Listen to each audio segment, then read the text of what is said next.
भारत में हजारों रहस्यमय मंदिर हैं, जिनके बारे में जानने के लिए लोग आज भी उत्सुक रहते हैं। इन मंदिरों के बारे में आप जितना जानने की कोशिश करेंगे, उतना ही उलझते चले जाएंगे। ऐसा ही एक रहस्यमय मंदिर है पुरी का जगन्नाथ मंदिर। यह मंदिर चमत्कारी और रहस्यमय तो है ही, साथ ही इसका इतिहास भी काफी रोचक है। आज हम आपको इस वीडियो में जगन्नाथ मंदिर के उन तमाम रहस्यों के बारे में बताएंगे, जिसके बारे में सुनकर आप भी कहेंगे कि ऐसा संभव नहीं। तो चलिए हम आपको बताते हैं इस दिव्य मंदिर के बारे में प्रचलित कई कथाओं और रहस्यों के बारे में। इससे पहले आप हमारे चैनल को सब्सक्राइब करें और बेल आइकन को दबाएं, ताकि नया वीडियो बनते ही आपको तुरंत नोटिफिकेशन मिल जाए। तो चलिए जानते हैं मंदिर का इतिहास, भूगोल, मान्यताएं और रहस्य के बारे में। जगन्नाथ यानी जगत के नाथ, यानी तीनों लोकों के स्वामी। धार्मिक ग्रंथों में इन्हें हरि, नारायण, माधव, केशव, अच्युत और जनार्दन के नाम से भी जाना जाता है। भक्त इन्हें महाप्रभु के नाम से भी पुकारते हैं। वेदों और पुराणों में भगवान जगन्नाथ अर्थात श्री कृष्ण को श्री विष्णु का अवतार माना गया है। साथ ही ओडिशा के पुरी में स्थित जगन्नाथ मंदिर को धरती का वैकुंठ भी कहते हैं। ऐसी मान्यता है कि जब भगवान श्री कृष्ण ने अपना देह त्याग किया था, उस समय उनका दिल पुरी में ही रह गया और वो आज भी मूर्तियों के बीच ब्रह्म तत्व के रूप में मौजूद है।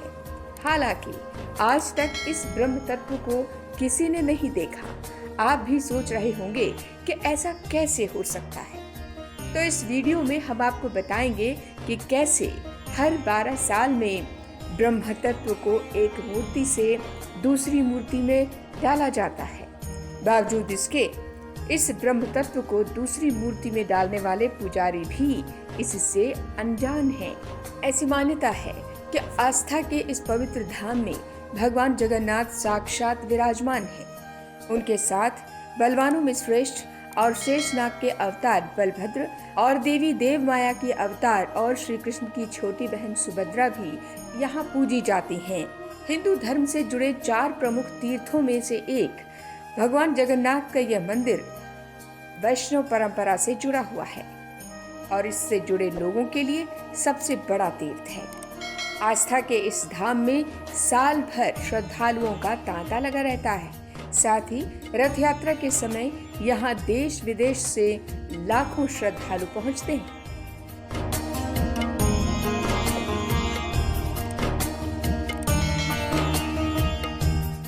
पुरी में भगवान जगन्नाथ की स्थापना की कहानी की शुरुआत द्वापर युग से होती है। महाभारत और भागवत पुराण के मुताबिक जब श्री कृष्ण के बड़े भाई बलराम जी परधाम चले गए, तब श्री कृष्ण चतुर्भुज रूप धारण कर एक पेड़ के नीचे बैठ गए।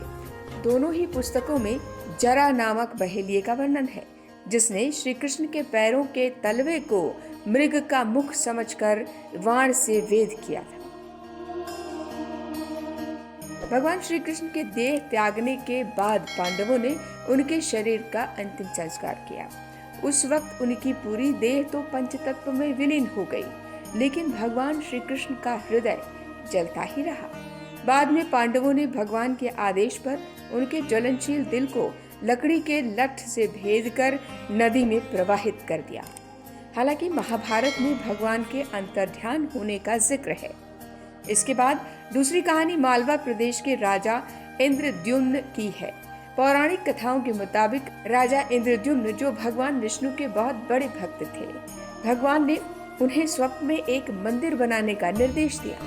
भगवान ने उन्हें बताया कि वो पुरी के समुद्र तट पर जाएं और वहां उन्हें लकड़ी का एक लठ मिलेगा।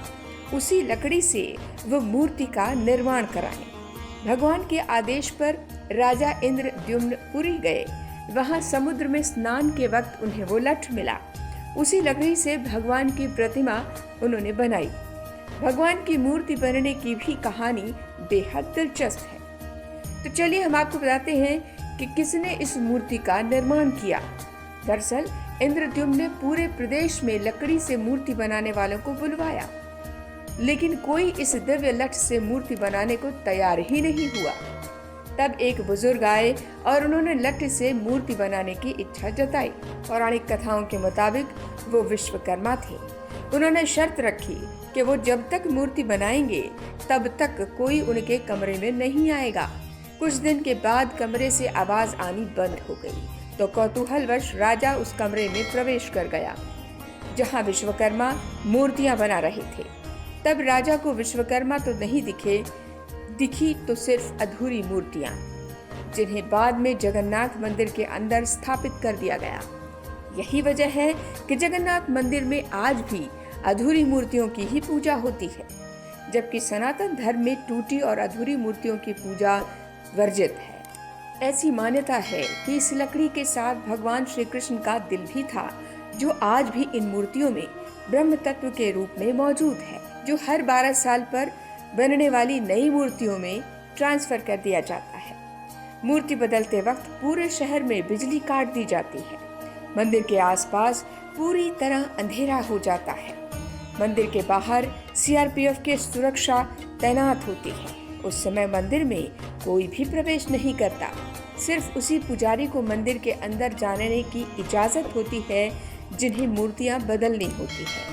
आपके मन में भी सवाल उठ रहे होंगे कि आखिर मंदिर का पुजारी कैसे उस ब्रह्म तत्व से अनजान होगा।